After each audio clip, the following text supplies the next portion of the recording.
I'm happy to share with you that I was selected in a company named Lumi Software Solutions with 1.2 LPA. My education background was into BCom Computers. My specialization was into computerized accounting.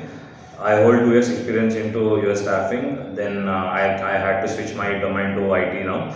But unfortunately, when I initially started, my parents or my relatives or people, my friends and all, they were not okay with this decision that I made because they thought I was leaving a very good job and going into new domain.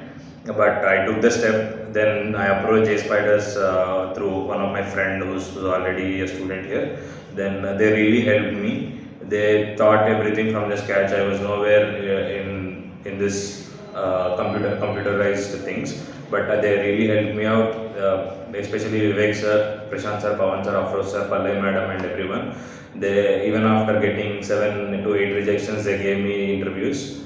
So I just want to thank all of them, and they will give you real-time examples. They will make you laugh in class. They will teach with they will go to your level and teach. There is no issue. Like literally, they started teaching me from what is an even number. That is the level they teach here. So that's pretty much about the institute, and I am always thankful for them for giving me a great position and good start for my life.